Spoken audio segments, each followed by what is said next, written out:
من الشیطان الرجیم بسم اللہ الرحمن الرحیم الحمد للہ رب العالمین ثم الصلاة والسلام علی سیدنا و نبینا ومولانا ابی القاسم محمد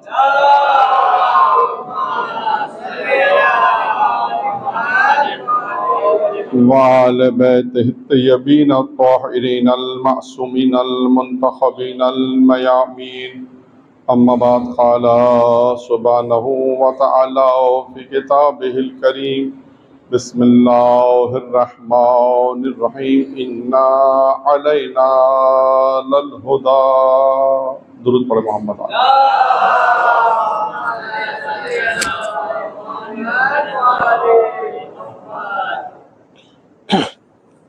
عزیزان گرامی، سلسلہ گفتگو جو ہم نے شروع کیا ان ایام میں، شروع کی دو تقاریر امام حسین علیہ السلام پر گریہ اور اس کا ثواب بیان کیا تھا کہ امام حسین علیہ السلام کے متعلق پیغمبر نے فرمایا ان الحسین مصباح الہدی و سفینۃ النجات.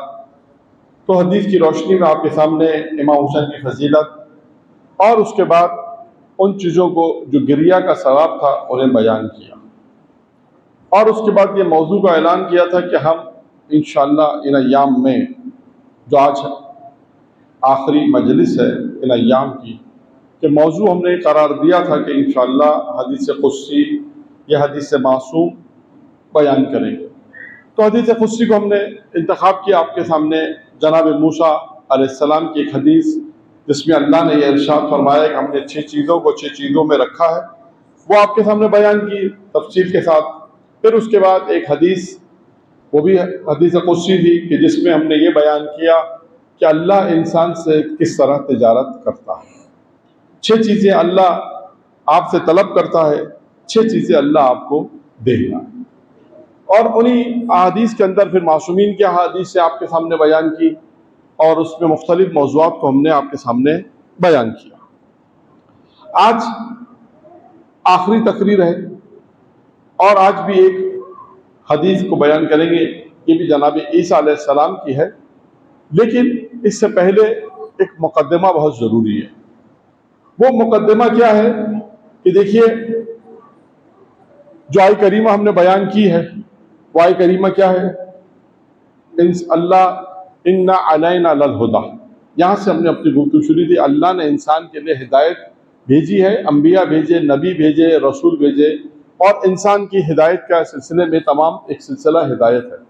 اسی سلسلہ ہدایت میں جناب موسیٰ کا ذکر کیا، تاکہ اللہ نے جناب نبی کو بھیجا. جناب موسیٰ علیہ السلام نے جو خدا سے جو گفتگو تھی، اس گفتگو کو بیان کیا. اب انسان کے لیے دیکھیے، جہاں ہدایت ہے وہاں گمراہی بھی ضرور ہے. درود پڑھیں محمد آل محمد.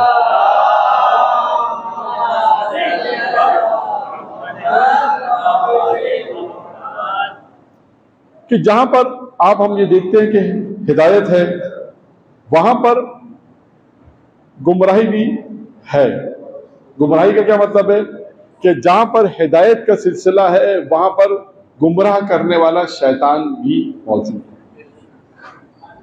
اور اب ہم یہ دیکھتے ہیں کہ یہ شیطان کے لیے قرآن مجید میں بہت سی آیات موجود ہیں.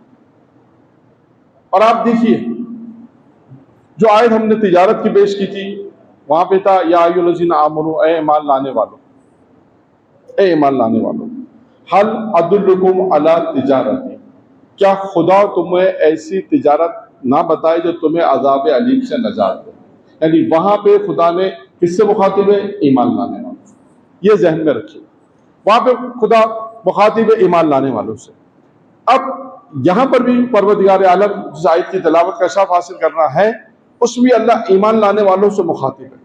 لیکن پہلے انسان یہ دیکھے گا کہ جہاں جہاں انسان کو ہدایت جیسے قیامت تک کے لیے ہدایت ہے۔ اسی طرح شیطان نے دیکھیں وقت معلوم تک گمراہی، وقت معلوم تک مہلت، یعنی وقت معلوم تک گمراہی کرنے والا، گمراہ کرنے والا ہے تو وقت معلوم تک ہدایت کرنے والا بھی ہوگا۔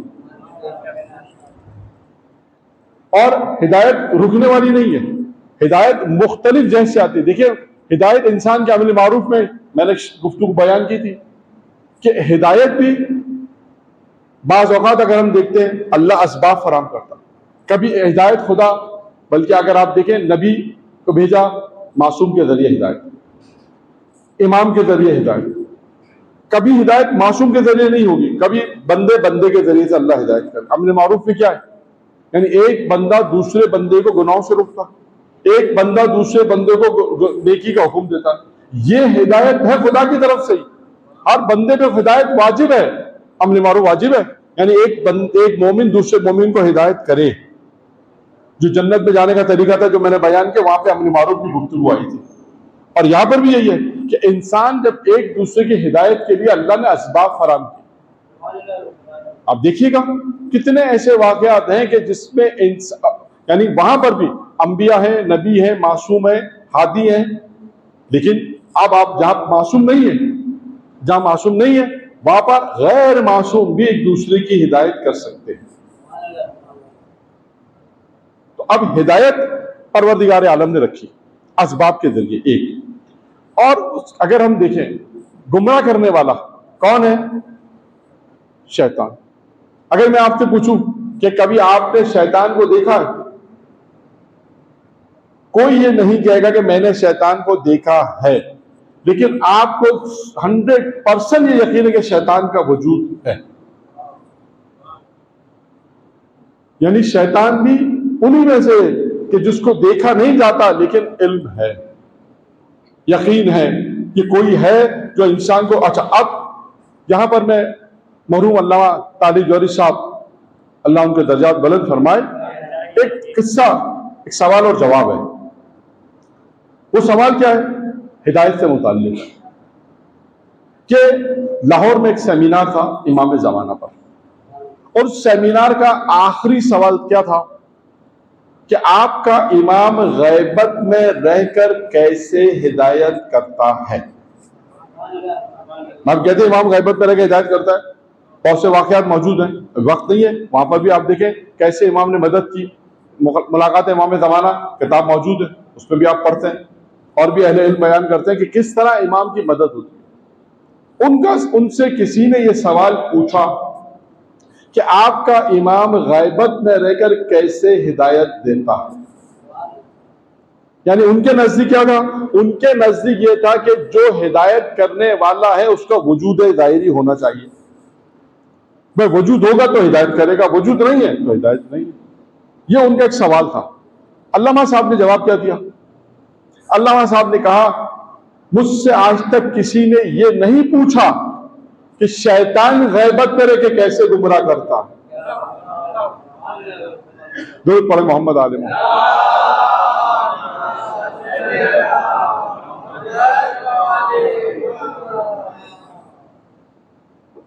تو عزیزان گرامی یہ بات طے ہے کہ ایک بہکانے والا ہے، دیکھا کسی نے بھی نہیں، یقین سب کو ہے۔ اب آئیے آگے، سوال یہ کوئی کہ مولانا پھر اس شیطان سے بچے کیسے؟ اس شیطان سے ہم کیسے بچیں گے؟ دیکھیے ایک آلہ کار، ایک ہتھیار اللہ نے انسان کو دیا ہے، وہ بیان کر کے پھر کچھ بیان کرتا ہوں۔ اور وہ کیا ہے؟ ہمارے پانچویں امام امام محمد باقر علیہ الصلوۃ والسلام،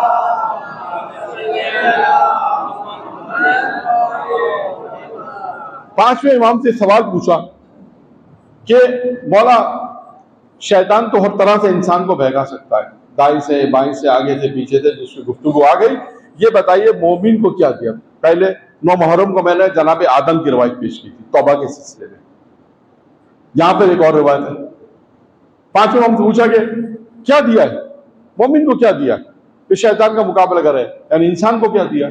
وہ جو مومن ہے وہ انسان ہے۔ اب انسان کو کون سی ایسی چیز عطا کی ہے جس سے وہ شیطان کا مقابلہ کر سکے؟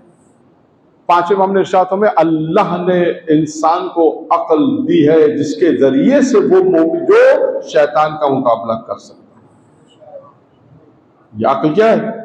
یہ عقل ایک حربہ ہے، ایک آلہ ہے۔ پروردگار عالم نے ایک ایسی چیز انسان کو دی ہے، سمجھ بوجھ ہے۔ شیطان جب انسان کو بہکائے گا، جب آپ کے پاس روایت معصومین ہے، آپ کے پاس قرآن کی آیات ہیں، اب جب شیطان آپ کو بہکائے گا تو آپ ہوشیار کس سے ہوگے؟ عقل کے ذریعے سے کہ یہ شیطان ہمیں بہکا رہا ہے، ہوشیار ہو جاؤ۔ ورنہ کیا ہوگا؟ روایت گزر گئی، اگر آپ نے اپنی عقل پہ پردے ڈال دیے، یعنی اس کا پردہ کیا تھا؟ غرور۔ اگر آپ نے اپنی عقل پہ غرور کا پردہ ڈالا تو شیطان اسی غرور کے ذریعے سے انسان کو بہکا دے گا۔ جب عقل بیٹھ جاتی ہے یعنی کام نہیں کرتی، کب؟ جب غرور کا غلبہ آ جائے۔ یہ روایت گزر چکی ہے، حضرت آدم والی میں بیان کر چکا ہوں۔ تو خیر خلاصہ یہ ہے کہ اللہ نے انسان کو عقل دی ایک عمل تاکہ وہ شیطان سے مقابلہ کر سکے۔ اور آگے چلتے ہیں کہ اب کون سے وہ اعمال ہیں۔ پہلے یہ طے ہو گیا کہ شیطان بہکانے والا ہے اور نظر بھی نہیں آتا، یقین بھی ہے کہ شیطان ہے۔ اب آئیے قرآن کیا کہتا ہے؟ یا ایھا الذین آمنوا ادخلوا فی السلم کافہ، اے ایمان لانے والو داخل ہو جاؤ اسلام میں، پورا داخل ہو جاؤ۔ ادخلوا فی السلم کافہ، مکمل طور پر اسلام میں داخل ہو جاؤ۔ ولا تتبعوا خطوات الشیطان انہ لکم عدو مبین۔ کیا کہہ رہا ہے قرآن؟ اے ایمان لانے والو، تجارت کس سے پروردگار نے کی؟ ایمان لانے والو۔ قرآن خدا کن کو ہوشیار کر رہا ہے؟ ایمان لانے۔ اے ایمان لانے والو ادخلوا فی السلم کافہ، مکمل اسلام میں آ جاؤ۔ اور اس کے بعد کیا ہے؟ کہا ولا تتبعوا، اور قدم با قدم نہ چلو، کس کے؟ شیطان کے۔ کیوں؟ وہ تمہارا کھلا دشمن ہے، کھلا دشمن ہے۔ اب مجھے بتائیے کہ کیسا کھلا دشمن ہے جو نظر نہیں آتا؟ اس کا مطلب ہے کہ نہیں کھلا دشمن قرآن نے کہا تو کوئی تو وجہ ہوگی کھلا دشمن ہے۔ اب اس کو سمجھنا تو عزیزان گرامی، شیطان کے قدم با قدم نہ چلنا، مکمل داخل ہو جاؤ اور شیطان کے قدم با قدم نہ چلو، یہ حکم خدا۔ ادخلوا فی السلم کافہ ولا تتبعوا خطوات الشیطان، شیطان کے قدم با قدم نہ چلو۔ اب آئیے عزیزان گرامی، تو یہ بات قرآن نے ایک نہیں کئی مقامات پہ یہ اعلان کیا کہ تمہیں شیطان تمہارا کھلا دشمن ہے اور تمہیں اس کی اتباع نہیں کرنی۔ اب یہاں پر انسان تو الرٹ رہے، پھر انسان اپنی زندگی میں الرٹ رہے گا۔ یہ انسان کو پتا ہونا چاہیے کہ وہ کون سا حملہ ہے جو شیطان کر رہا۔ کبھی کبھی دیکھیے، کبھی ایسا نہیں ہوگا کہ نمازی نماز کے لیے آئے گا، نماز پڑھنے آئے گا، شیطان نہیں بہکائے گا۔ روزہ رکھے گا، عبادت کرے گا، عزاداری کرے گا، شیطان کو یہ دیکھنا ہوتا ہے یہ کون سے عمل کے ذریعے سے گمراہ ہو سکتا ہے، یا کون سے اسی عمل کے ذریعے سے اس میں غرور تکبر آ سکتا ہے۔ شیطان یہ نہیں کرے گا کہ نماز کلمہ نہیں پڑھائے گا، نماز نہیں پڑھا، نہیں۔ بنی اسرائیل میں ایک عابد تھا، اب دیکھیے بات آگے، تو شیطان بہکاتا کیسے یہ معلوم ہونا چاہیے، کیونکہ انسان کا سب سے بڑا دشمن کون ہے؟ شیطان۔ اور وہی انسان کو نہ معلوم ہو تو انسان کے لیے کتنا مشکل ہے۔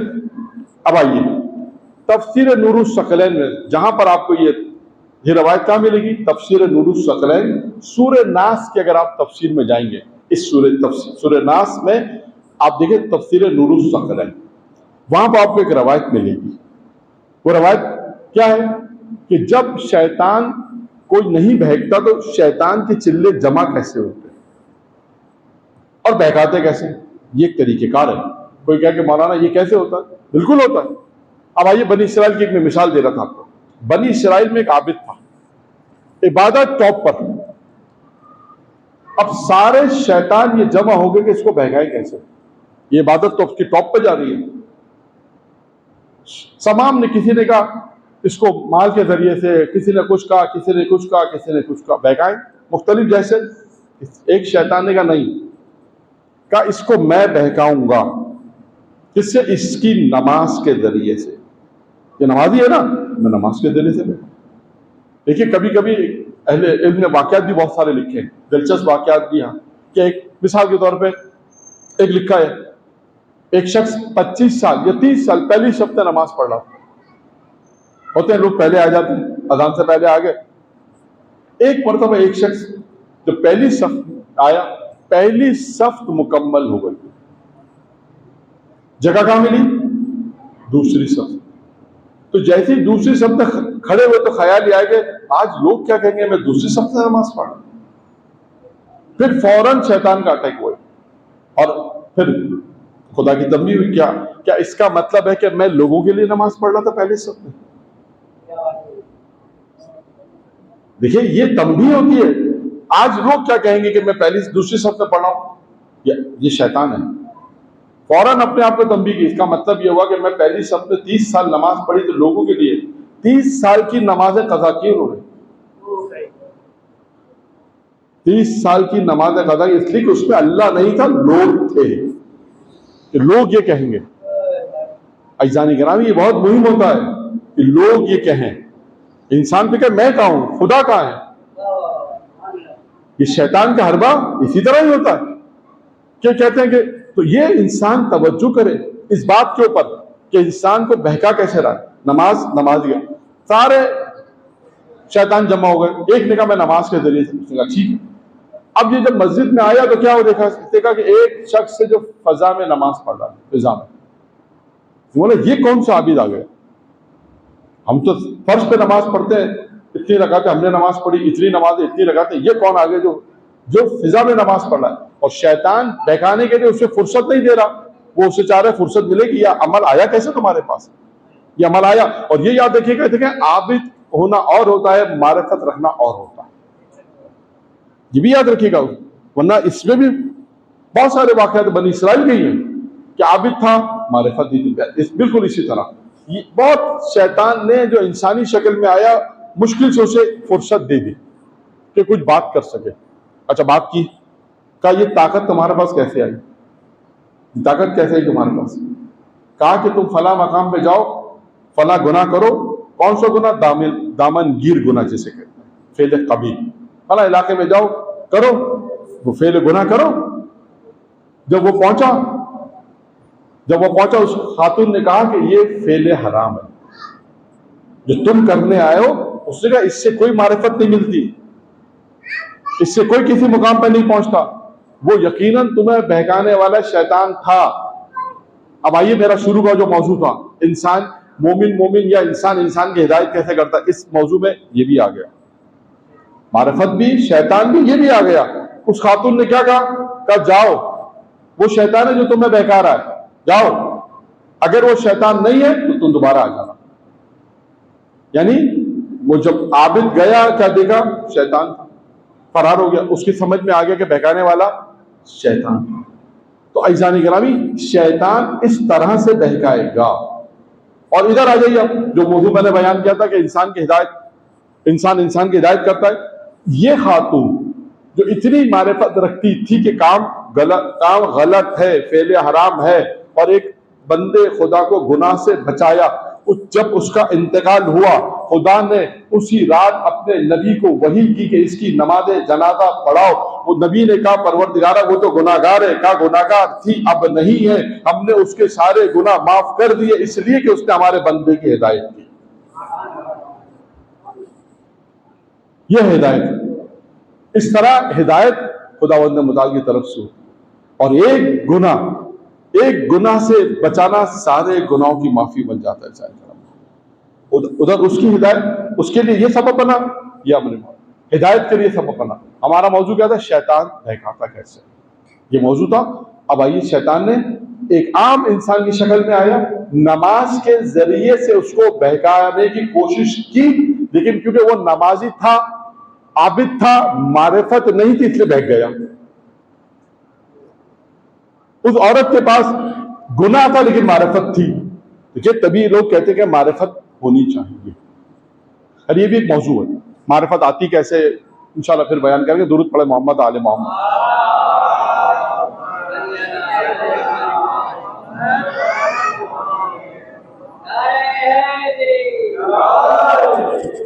اب اس موضوع پر آتے ہیں کہ شیطان کیسے بہکاتا، یعنی اب یہ تو میں نے آپ کے سامنے ایک موضوع بیان کیا کہ شیطان عبادت کے ذریعے سے بہکاتا، یہ بھی یاد رکھیے.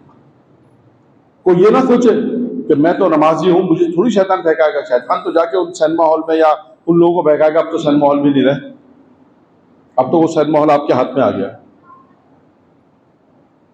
شیطان کے بہکانے کے پاس اب اس کے پاس جو ہے طریقے کیا ہے؟ وہی عبادت، نماز، روزہ، حج، زکوٰۃ، اس کے اندر نیت کا تبدیل کرنا، لوگوں کے لیے انجام دینا، یہ تمام چیزیں شیطان الرٹ رہے. تبھی کہا جاتا ہے انسان الرٹ رہے. شیطان کسی وقت بھی انسان کو کسی وقت بہکا سکتا ہے، تو انسان ہر وقت الرٹ رہے. اب آئیے کون سے عمل ہیں جو انسان انجام دے تو شیطان کا تسلط نہیں ہو سکتا. خود ایک طولانی گفتگو ہے لیکن ایک روایت پیش کرنی، یہ جناب عیسیٰ کی جو میں نے شروع میں کہا. جناب عیسیٰ کے زمانے میں ایک خاتون تھی، نیک متقی پرہیزگار. لکھا ہے کہ اذان کا وقت ہوا، وہ مصلی پر آئی. وہ مصلی پر آئی، جیسی نماز شروع کی اسے شیطان نے بہکانے کی کوشش کی. عبادت تو اللہ کی کری ہے، اب اس کا بچہ چھوٹا تھا اور خیال کیا ہے کہ اس کا بچہ اس زمانے میں جو تندور تھا، اب تندور آج کا تندور ذہن میں مت رکھیے گا، اس زمانے میں وہ تندور بنا ہوا تھا. اس سے ایسا وسوسہ ڈالا کہ اس کا بچہ تندور میں گر گیا. اس نے اس وقت اس کی پرواہ نہیں کی، خدا کی بارگاہ میں موجود. درود پڑھے محمد آل محمد.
جناب عیسیٰ کے زمانے میں خاتون، جیسے اذان ہوئی نماز، شیطان نے وسوسہ کیا، بچہ گر گیا، اللہ کی عبادت کو نہیں چھوڑا، اور جیسے ہی اسی وقت اس کا شوہر داخل ہوا، اس نے دیکھا بچے کی رونے کی آواز آ. کیا دیکھا؟ بچہ تندور میں محفوظ ہے. اور اسے تعجب تو ہوا کہ بچہ گرا، نقصان بھی نہیں ہوا، محفوظ بھی ہے. اچھا، اب یہاں پر آپ کے ذہنوں میں ایک سوال ضرور آئے گا، اس کو بھی مد نظر رکھنا ہے کہ اگر تندور چاہے اس زمانے کا ہو روشن تھا تو بچے کو نقصان نہیں پہنچا، یہ کیسے ہو سکتا ہے مولانا؟ یہ کیسے ہو سکتا ہے مولانا؟ بالکل ہو سکتا ہے، اللہ چاہے تو سب ہو سکتا ہے. یہ اصول یاد رکھیے گا. دو جواب میں آپ کو اس کو دے دیتا ہوں. خدا نے اپنی قدرت سے جناب ابراہیم کو جب نمرود نے آگ پہ بھیجا، آگ کو حکم دیا کہ گلزار بن گئے. خدا نے چاہا، آگ اپنی فطرت سے ہٹ گئی اور گلزار بن گئے. ایک واقعہ، ایک جواب. دوسرا، ہارون مکی کا واقعہ چھٹے امام کے زمانے میں. جب چھٹے امام کے زمانے میں ایک شخص مولا کے بعد آ کے کہتا ہے مولا آپ کے اتنے چاہنے والے، انقلاب لائے، اتنے چاہنے والے. امام نے کہا تندور میں بیٹھ جا. کہنے لگا مولا میری بیوی بچے ہیں، کیسے تندور میں بیٹھ جاؤں؟ یعنی کیا سوچ رہا تھا؟ جل جاؤں گا. جیسی گفتگو ہو رہی اتنے میں ہارون مکی آ گئے. ہارون مکی کا بھی سلام ہی ہوا تھا مولا کی خدمت میں. امام نے کہا تندور میں جا کے بیٹھ جاؤ. امام نے تندور کھولا، ہارون مکی بیٹھ گئے، امام نے تندور بند کر دیا. اب امام اس سے محو گفتگو ہے، اس کی توجہ کہاں پر ہے؟ وہاں پر ہے. اس کا پتہ نہیں کیا ہوا ہوگا. امام گفتگو کر رہے ہیں، اس کی توجہ کچھ دیر گزری، امام نے کہا میں تجھے دکھاؤں. امام نے تندور اٹھایا، کیا دیکھا؟ ہارون مکی قرآن پڑھ رہے ہیں.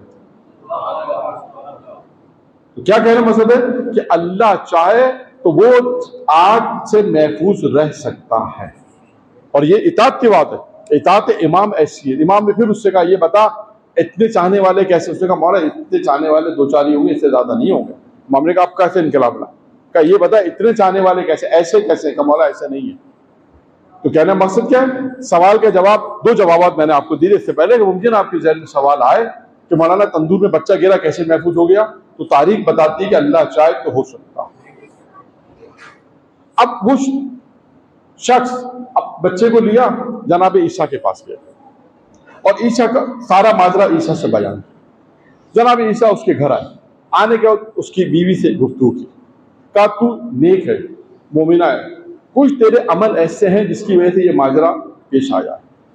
اس نے کہا نہیں میرے اندر کوئی کوالٹی نہیں ہے، کوئی خصوص. جناب عیسیٰ نے کہا نہیں، کچھ کوالٹیز، کچھ خصوصیات تیرے اندر ہے جس کی بنا پر یہ ماجرا پیش آیا ہے.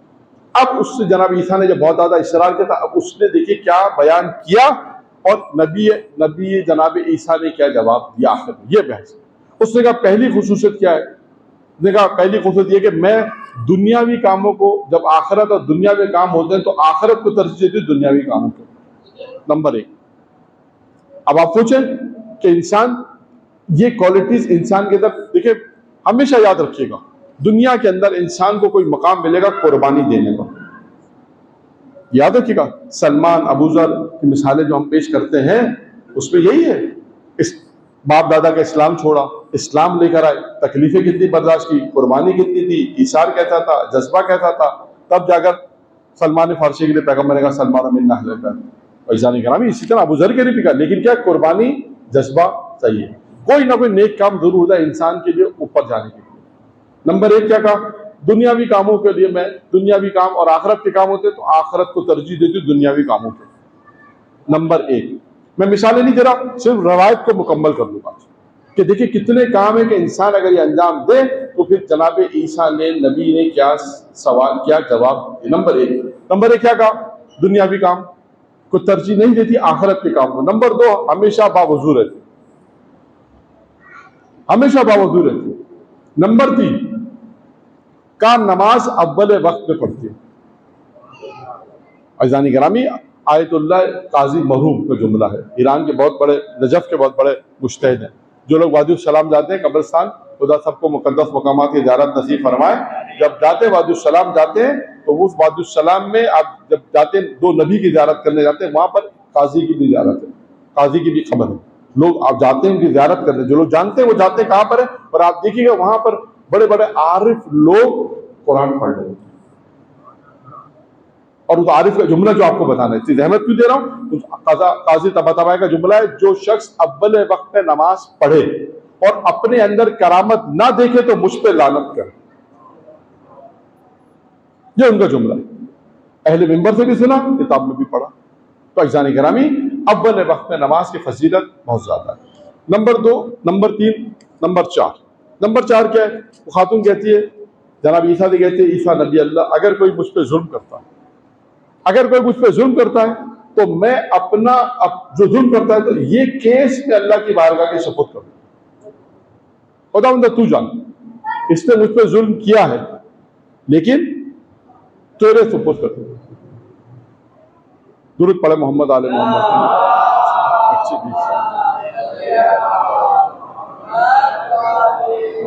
بچے ڈسٹرب کر رہے باہر کھیل رہے ہیں. درود پڑھے محمد آل محمد.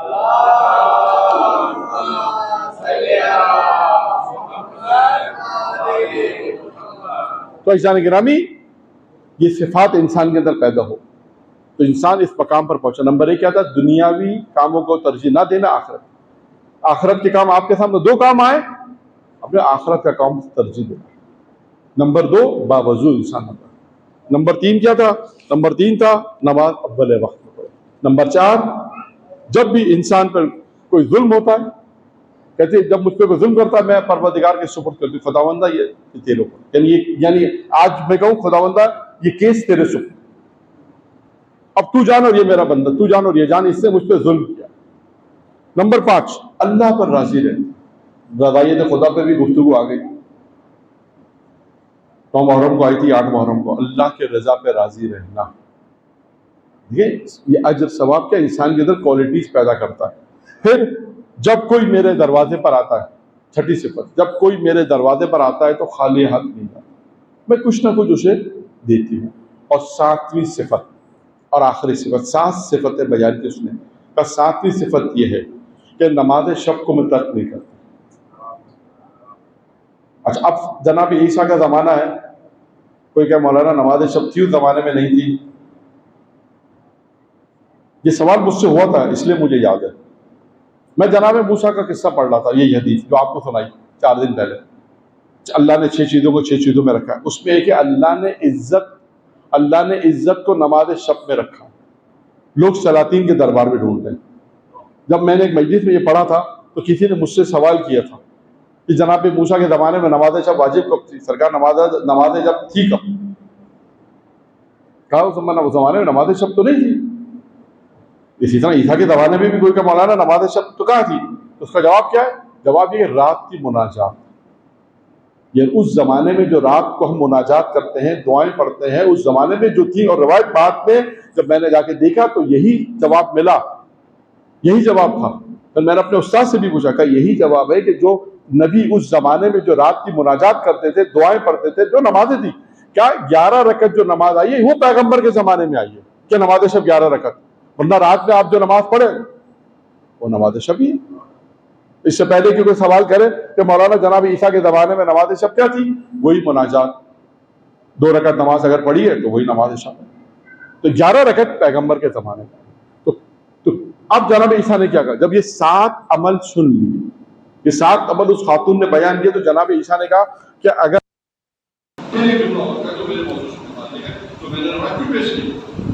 اس کے بعد جناب عیسیٰ نے کہا کہ اس کے اندر جو یہ 7 کوالٹیز ہیں، 7 صفتیں، جس کی بنا پر شیطان اس پہ تسلط حاصل نہیں کر سکتا۔ یہ شروع کیا تھا موضوع کہ وہ کون سے عمل ہے کہ انسان اگر اپنے اندر پیدا کرے تو شیطان اس کو نہیں پیدا کرتا، تسلط حاصل نہیں کر سکتا۔ یہ عمل ہے کہ انسان نماز شب پڑھے گا، پھر رائے خدا میں دے گا، کوئی ظلم کرے گا تو اللہ کے سپرد کر دے گا، نماز اپنے وقت پڑھے گا، باوضو وقت رہے گا، دنیا کے کاموں کو ترجیح نہیں دے گا، آخرت کے کاموں کو ترجیح دے گا۔ 7 عمل ایسے ہیں جناب عیسیٰ کہتے ہیں کہ اگر اس عورت نے جس پہ بھی صفت ہوگی، اس عورت نے صفت دکھا، اس پہ شیطان تسلط حاصل نہیں کر سکتا۔ درود پڑھے محمد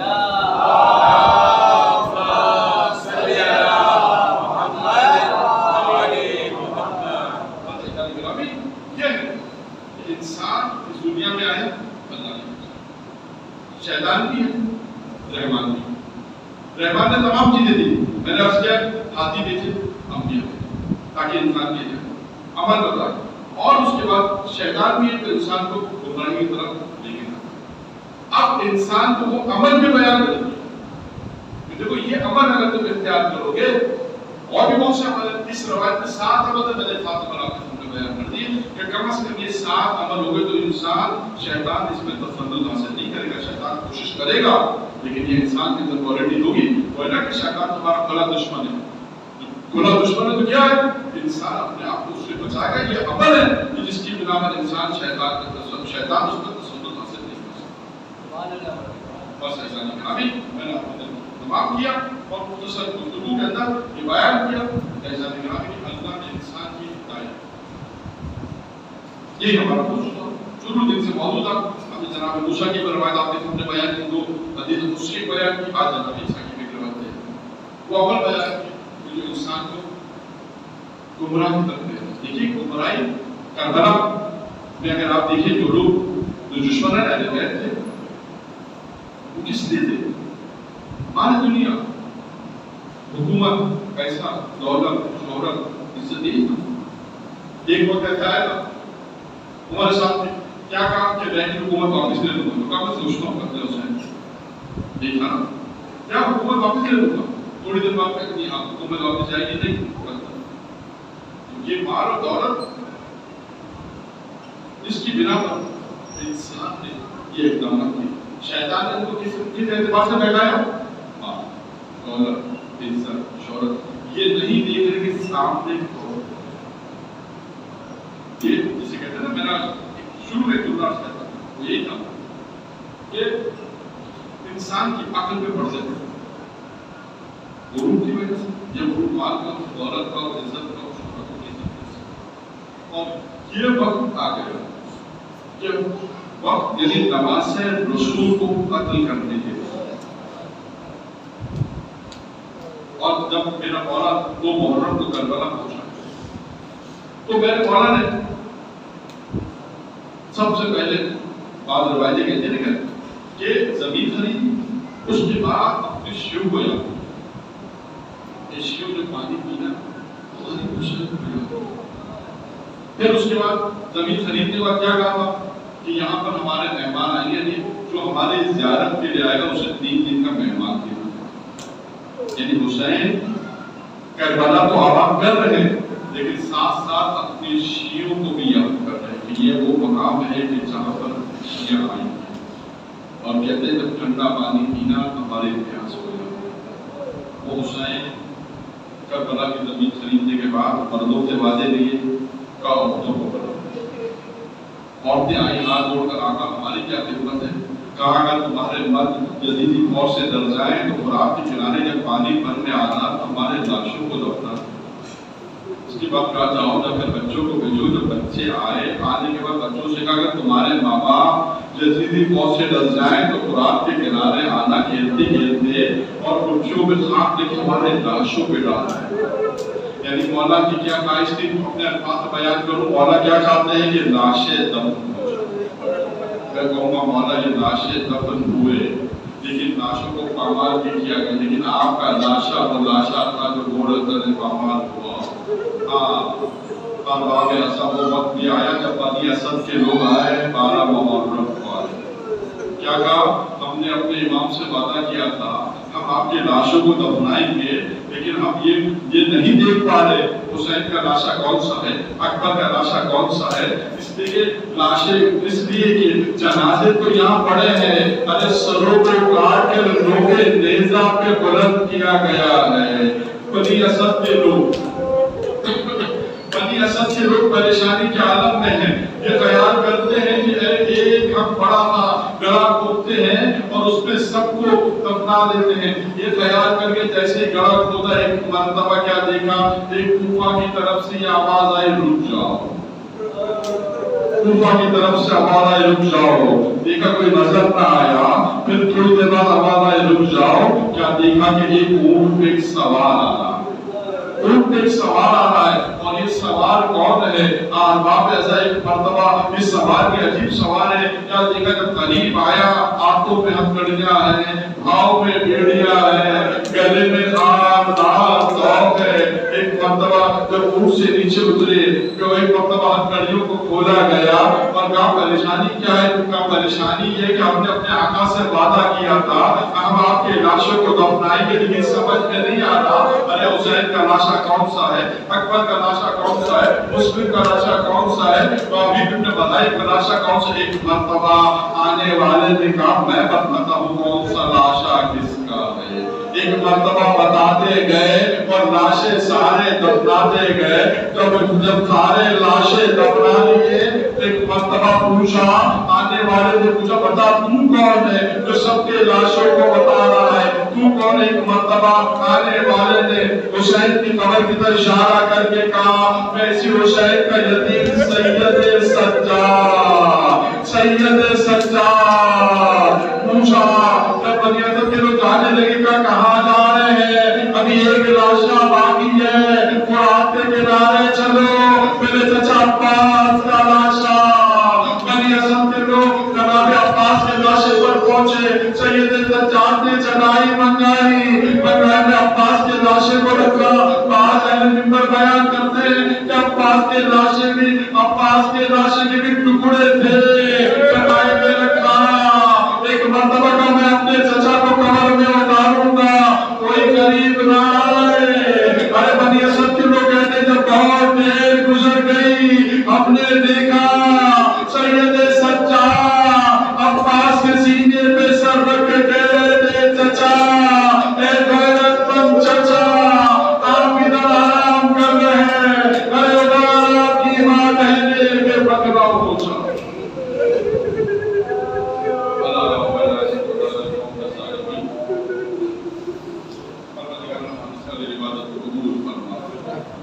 پروردگار تمام مومن مومنات کے خصوص تمام مومن مومنات کو قرآن کبیرہ و صغیرہ تمام مومن مومنات دنیا سے دار شکر کی مغفرت فرما تمام مومن مومنات وہ مومن مومنات جو اس محفل میں ماما میں خدمت انداز آج نہیں خدا مغفرت فرما ان کی کوشش فرما پروردگار جو بیمار ہیں تمام مومن مومنات جو بیمار شفائی کو لیا تمام مومن مومنات جو مقصود لائف سے ان کے قرض کو عطا فرما پروردگار تمام مومن مومنات جو اس محفل میں ماما میں خدمت کر ان کی عبادت کو قبول فرما تمام لوگ کی عزاداری کو قبول فرما پروردگار تمام مومن مومنات دنیا میں کہیں بھی تمام پریشانی میں خدا ان کی پریشانی کو دور فرما تمام مومن مومنات کو حج و زیارت نصیب فرما تمام مقدس مقامات کا تعبد عطا فرما تمام مومن مومنات کے اپنے زمانے کے عوام و انصار میں شامل فرما اپنے اپنے زمانے کے لوگوں پہ تاجی